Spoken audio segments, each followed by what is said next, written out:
বাংলাদেশের চলচ্চিত্রের অন্যতম খ্যাতিমান অভিনেত্রী অঞ্জনা, তিনি কিছুক্ষণ আগে ইন্তেকাল করেছেন রাজধানীর পিজি হসপিটালে।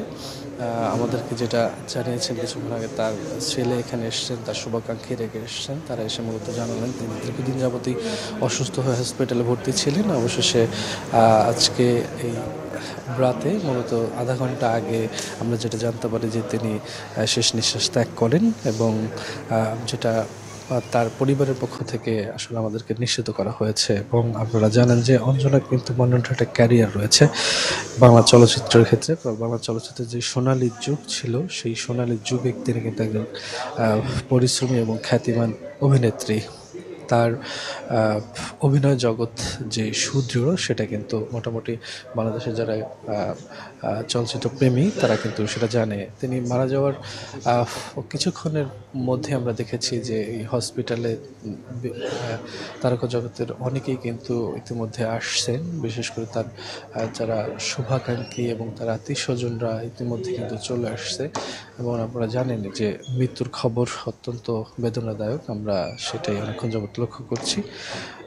তার পরিবারের লোকজনরা বিভিন্ন জনকে আসলে সে বিষয়টি জানাচ্ছিলেন। আপনারা জানেন যে অঞ্জনা কিন্তু আজ থেকে প্রায় 10-12 দিন যাবতই তিনি হসপিটালে ভর্তি রয়েছেন। একটি বেসরকারি হাসপাতালে তিনি সিসিইউতে ভর্তি ছিলেন, এবং সেখান থেকে তার অবস্থা যখন খারাপ হয় তখন তাকে কিন্তু পিজি হসপিটালে স্থানান্তর করা হয়, এবং সেখানে তিনি লাইফ সাপোর্টেই ছিলেন।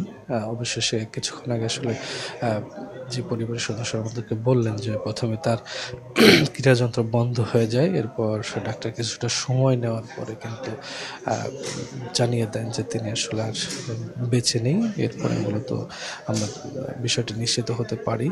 অঞ্জনা তিনি কিন্তু তার এই চলচ্চিত্র জীবনে একটা লম্বা সময় অতিবাহিত করেছেন, এবং যদি বলা হয়ে থাকে তিনি বাংলাদেশের যে চলচ্চিত্র সোনালী যুগ ছিল, বিশেষ করে স্বাধীনতার পরেই মূলত তার চলচ্চিত্র জীবন শুরু হয়।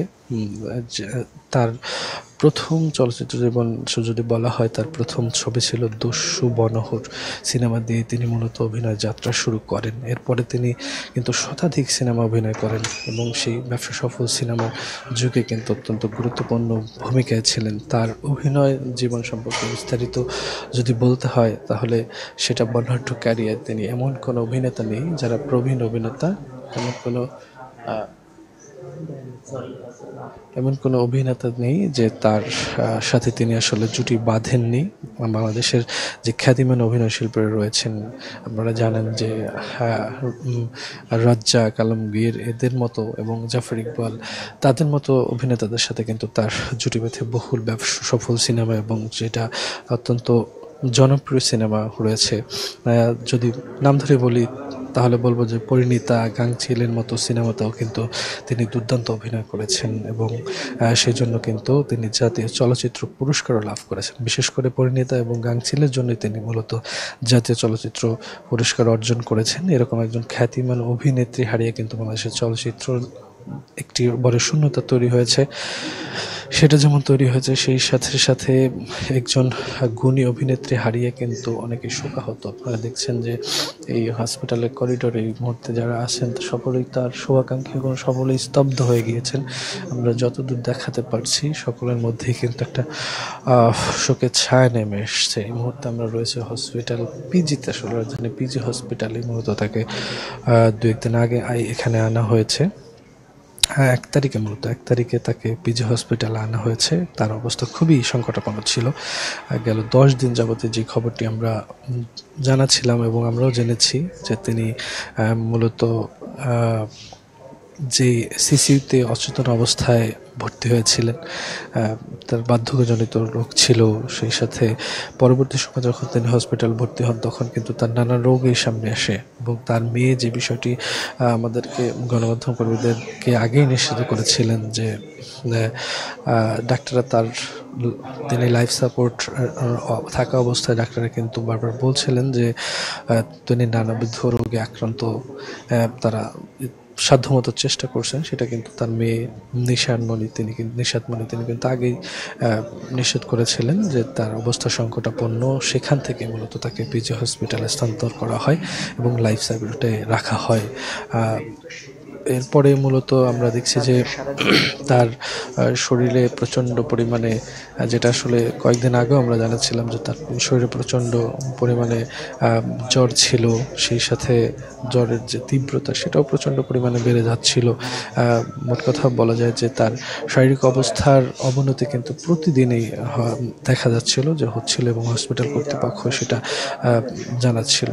দিন শেষে আজকে আপনারা জানেন যে রাত 1টা নাগাদই আমরা খবরটি জানতে পারি, কিন্তু আনুষ্ঠানিকভাবে মূলত প্রায় আধা ঘন্টা আগেই মূলত তার পরিবারের সদস্যরা, তার ছেলে এখানে এসেছেন এবং আসার পরে তিনি হসপিটালের ভেতরে গিয়ে বিষয়টি নিশ্চিত করেন, এবং পরে আমরা মূলত জানতে পারি। এবং অঞ্জনার একটা আনুষ্ঠানিক না হলেও আমাদেরকে যেটা জানানো হয়েছে যে তার প্রথম জানাজা মূলত এফডিসিতে কালকে 11টা বাজে হওয়ার সম্ভাবনা রয়েছে, যেটা হয়তো বা কিছুক্ষণ পরেই তার যারা রয়েছেন তারা জানাবেন। এবং আমরা যতদূর জানি যে এখানে চলচ্চিত্র অভিনেতা মিশা সওদাগর তিনি আসবেন, এবং আপনারা দেখছেন যে অনেকেই কিন্তু ইতিমধ্যে এখানে আসতেছেন, কারণ আপনারা জানেন যে তার যে বর্ণাঢ্য ক্যারিয়ার, সেই ক্যারিয়ারে পুরো বাংলাদেশের যেই চলচ্চিত্র জগৎ রয়েছে, সেই চলচ্চিত্র জগতের